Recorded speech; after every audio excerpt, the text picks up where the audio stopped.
Allez, salut tout le monde, on se retrouve comme d'habitude pour cette vidéo du dimanche matin. Prenez vos cafés, remuez le sucre et on est parti. On va commencer par les Messor Barbarus. On va venir faire un petit tour. Alors on a pas mal d'humidité. J'ai réhumidifié le nid, les deux nids d'ailleurs, y compris le nid plat. Et résultat, m'a amené beaucoup d'humidité ici. Là on a le mâle qui est toujours en vie. Pour avoir le couvain, on voit mes tuyaux bien manger, surtout celui-là. On s'aperçoit que dans pas longtemps on va falloir faire quelque chose de sérieux sinon on va pouvoir sortir. On va regarder par ici parce que on arrive à voir un petit peu le couvain. Voilà. Tout se développe à merveille. Ici des graines, il faut que je leur remette un stock de graines parce que elles en ont quasiment plus. Dans l'aire de chasse, pas mal d'activités. Donc voilà, alors je chauffe plus chaud l'étagère en dessous en fait. Et du coup, depuis que je chauffe plus chaud en dessous, elles sont encore plus réveillées. Donc comme la chaleur monte, j'imagine, ça doit les réchauffer un peu aussi. Il faut que je change mon abreuvoir. Sinon, tout se passe bien. Des potoirs comme d'habitude. Des restes de coton, un peu de cadavre, quelques restes de graines. Rien de bien particulier. J'ai toujours pas nettoyé les vitres et on se retrouve avec plein de petites taches qui vont nous gêner. Ici aussi, il faut que je remplisse l'abreuvoir. Voilà, tiens, pour faire plaisir à Fourmi des Plaines, on va réveiller les fourmis. Je sais qu'il aime bien quand on les embête. Dû à sa méthode bourrin pour les déménager. Voilà. Ici, on a toujours des larves. Tout se passe bien. Et ben, on a madame... Ah non, c'est quoi ça? Major ici. C'était madame Lagine, mais non, c'est un major. Bon, j'ai pas vu Magine depuis longtemps, mais ça a l'air d'aller. Moi, j'ai revu la princesse qui a le bout des ailes grignoté, mais sinon, Madame Lagine, j'ai toujours pas revu. Mais bon, le couvain est là, donc c'est qu'elle est toujours là. On va passer sur le nid comme ça. Ici, on a un peu de couvain, un peu de graines. C'est celui-là que j'ai réhumidifié. On voit qu'elles sont stockées un peu des graines dans l'angle là-bas. Dans ma boîte de raccord. Alors, j'aurais pu... J'ai fait la poussière partout, sauf sur la boîte de raccord. Donc, monsieur Frou, tu fermeras les yeux. Voilà. Boîte de raccord, on voit que les tubes sont bien grignotés un peu partout. Tout se passe bien. Ici, des graines encore. Qui étaient là-bas la semaine dernière, elles sont venues les mettre un peu plus par là. Elles les ont éloignées de l'humidification. C'est un truc qui se passe souvent chez les Messor, enfin chez les miennes du moins. Un coup, on me rapproche les graines de l'humidification, un coup, elle les éloigne. Donc j'imagine que ça leur est utile. Et là, elles sont en mode, on les éloigne un petit peu. Donc voilà. On a la trace d'humidification jusqu'ici dans le nid, vous voyez. On est quasiment aux 2/3 du nid. Ouais. Donc ça fonctionne pas trop mal. Allez, on passe en dessous. On va aller faire un petit tour. Ici, chez les abeilleries. Les abeilleries qui sont en train de se réveiller. Elles ont un petit bout du nid là sur le tapis de chauffant. Bon là on a discuté la à côté. On regardera après. Et elles fuient toujours à la chaleur. Et elles sont venues foutre le couvain ici. Là où c'est pas chauffé. Donc ici on peut voir, qu'est-ce qu'on voit? On voit des grosses larves, encore des grosses larves. Il y a des cocons, mais il faut que j'arrive à les voir. Bon, ici on voit qu'elles ont bien mangé. Alors, là, ici, vous voyez, entre les ouvrières, on voit un cocon. Donc ça c'est reparti. Madame Lagine, je ne sais pas où c'est qu'elle est passée. Voilà. Ici, une belle fourmi. Donc j'attends qu'elles reprennent bien leur développement. Ça va être assez intéressant. J'ai réussi à leur faire manger du verre de farine cette semaine. Fraîchement tué.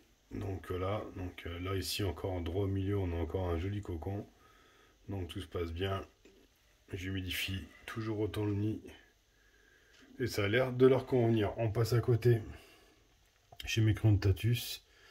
Crontatus qui m'ont éparpillé le couvain. Bon, elles sont chauffées hein, puisque ici on est à 24,8. Voilà.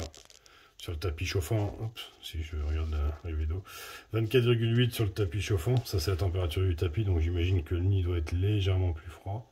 Ici, qu'est-ce qu'elles font? Elles sont en train de manger une larve. J'ai bien l'impression qu'elles sont en train de manger une larve. En tout cas, elles lui font pas des bisous.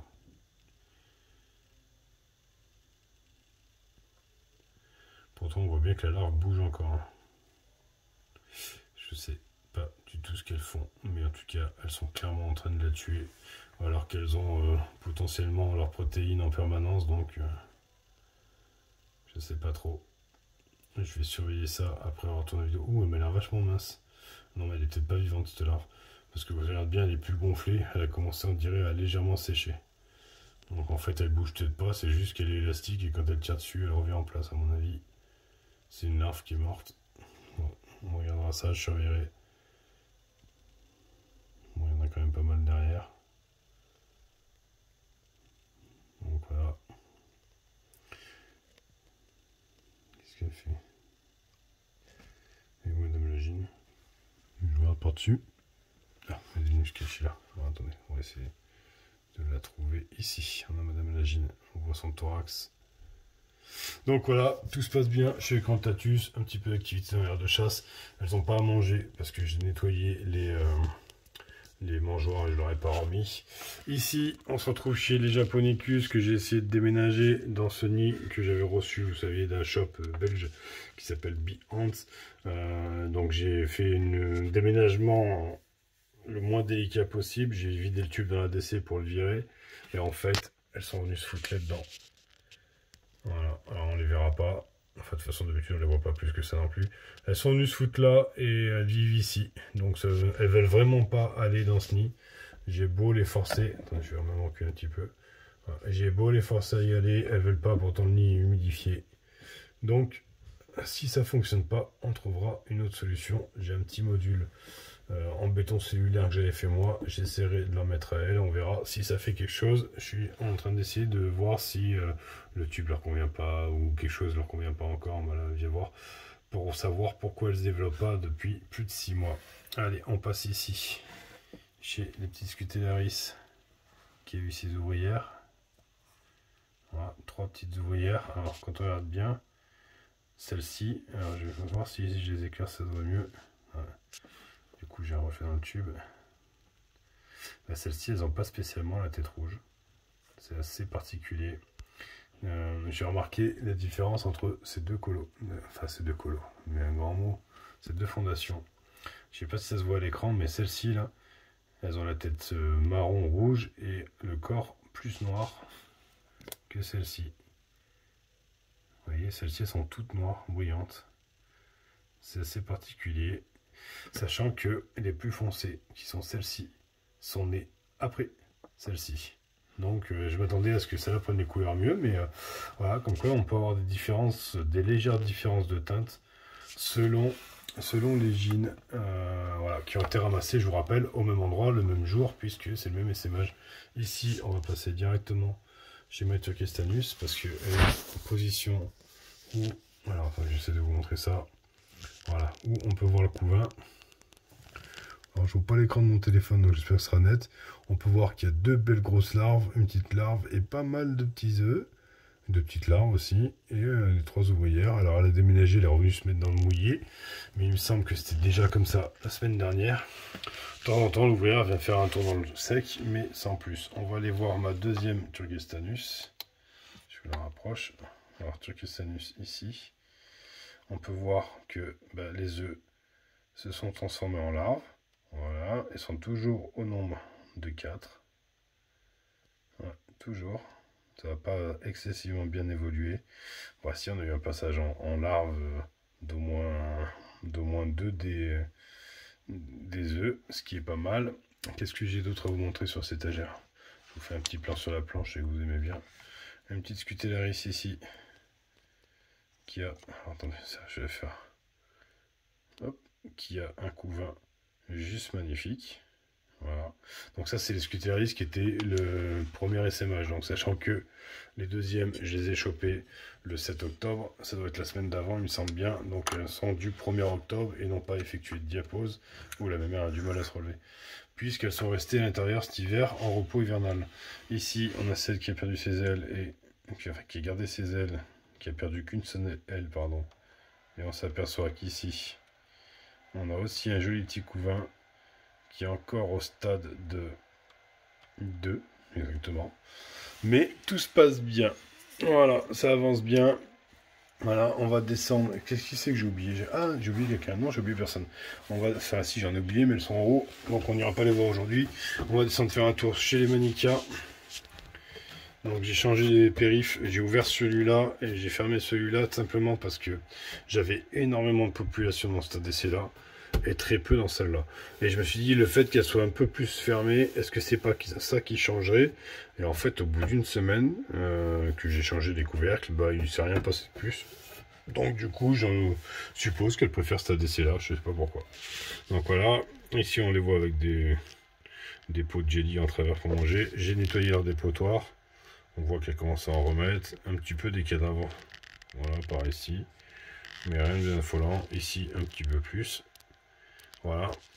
Dans les nids, bon, dans la deuxième heure de chat, je vous montre vite fait, il y a moins de monde en ce moment. Donc c'est celle que j'avais nettoyée. Peut-être ça qu'il n'aura pas pu d'ailleurs. Ici, c'est le tas de cadavres que j'ai viré de la semaine. Donc voilà.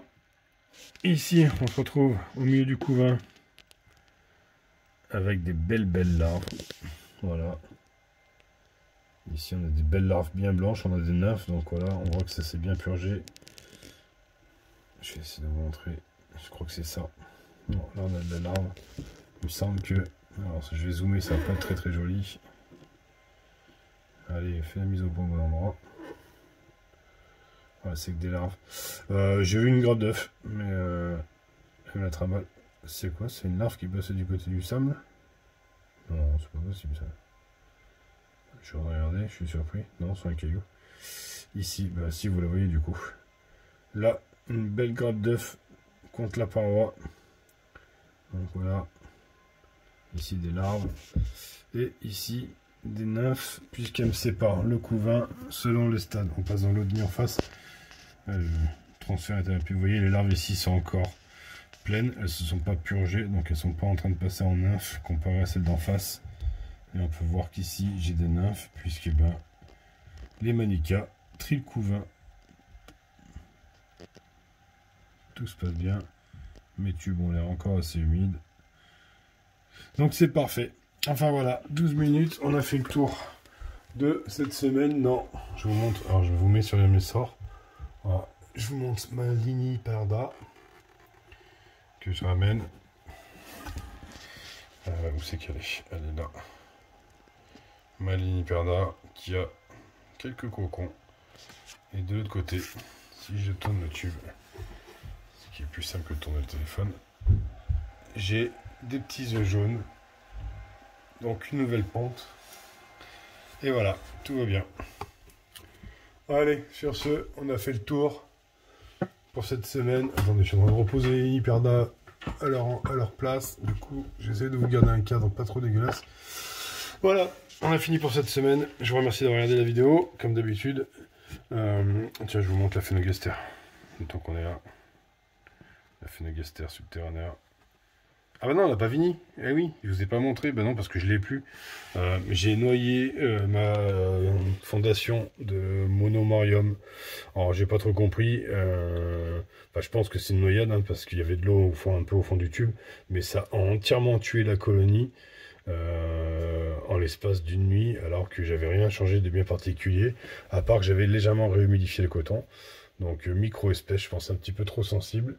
Et donc voilà, j'ai perdu toute ma colo de monomorium. Et voilà, il fallait que je vous le dise. Allez, sur ce, je vous dis à dimanche prochain. Soyez sages. Ciao, ciao.